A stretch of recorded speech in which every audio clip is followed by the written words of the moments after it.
Kelly Fox with the Front Row Report, and we are here with Badflower. If you guys wouldn't mind introducing yourselves. I'm Anthony. I'm Joey. Josh. Alex. Awesome. Great to meet you guys. So your first EP, Temper, was released in November. How has the reception been with that? Really good. It's been great, yeah. Better than we expected for a garage record. Yeah. Absolutely. So Temper was self-recorded before you submitted it to the record label, and then they kind of fell in love with it. What did it mean for you guys to have your first EP be a DIY operation? It meant a lot. It meant so much. Yeah, like it really did. Couldn't believe that we were greenlit to do that. It was like laughing in the face of authority. I felt like, I mean, it was more than we ever expected. We spent a lot of time negotiating the deal with the record company, and we were recording during that time. And by the time we finished the deal and we officially signed, they're like, okay, it's time for you guys to make a record. And we were like, we already did. How about this? Yeah, and they wanted pre-existing recordings of those songs that we didn't like anymore. So we thought, let's do it ourselves. We did it ourselves. Make it better. It was a crazy idea because obviously we're signing with a major label. We don't know how these things work or how who's the authority on it. But we just did it anyway, and we thought we'd submit it, and we couldn't believe that they said yes, let's release this. Like, couldn't believe it.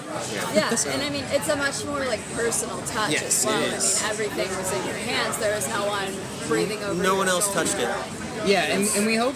I think that's like something that we might want to keep doing in the future as well. Even though we have the budget to we can go into the studio and work with this guy.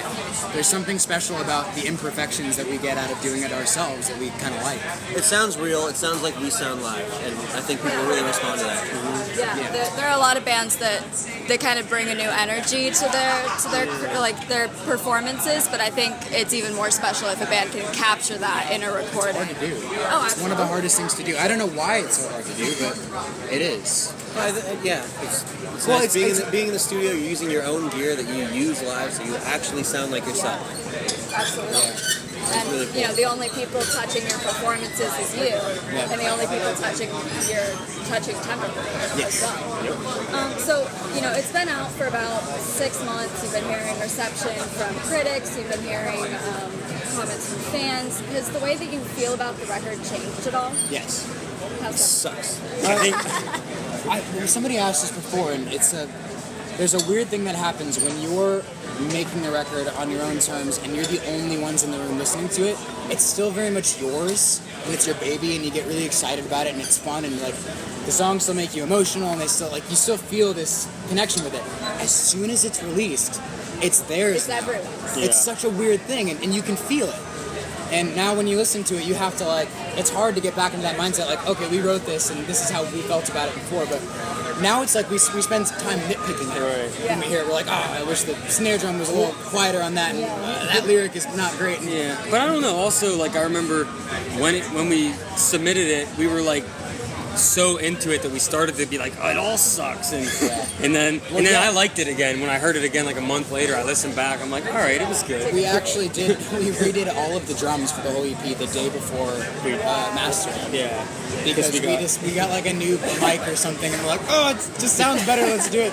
So we did it in hours. I was like, Anthony, get in there now, do all the songs one take. That's so stressful. It was very stressful. But I think also that spontaneity and that energy comes through. Yeah. Because it was so down to the last minute, that I don't know, I can sense that when I hear it. It's like a different energy. Yeah.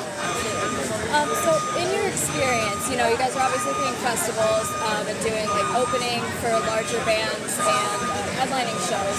Which do you find is the best way to reach new fans?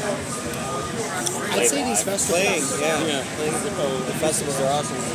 Everything we do, when we do not only the show but doing the acoustic sessions after the show has been huge, which we just kind of found out about. We've done 2 of them now, but we didn't realize that they hand out passes for people to go into the Zippo Lounge to see a band play, but they don't tell you who the band is. Really? Yeah. So it's a full tent full of people who are cool, we're gonna go see this thing, and we have no idea what it is. Yeah. And then half of the time, half the crowd knows who we are, and the other half doesn't, and that's really cool because we get to play an intimate show for people who would have never come to see us. So that's awesome. Headlining shows, we don't really make new fans. It's just the people who know you come to see you.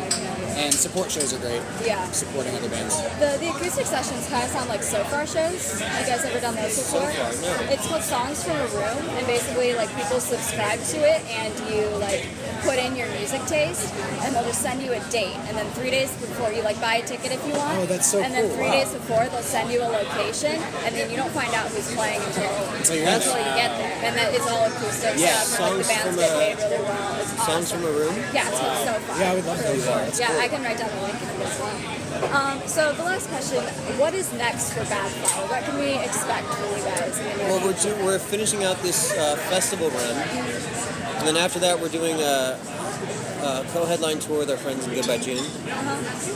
So a lot of touring, hopefully a new music video very, very soon.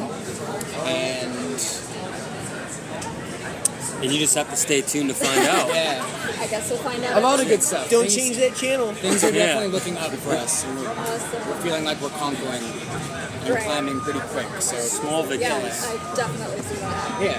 Awesome. Well, thank you guys so much. This has been Kelly Fox with the Front Row Report and Badflower here at Northern Invasion 2017.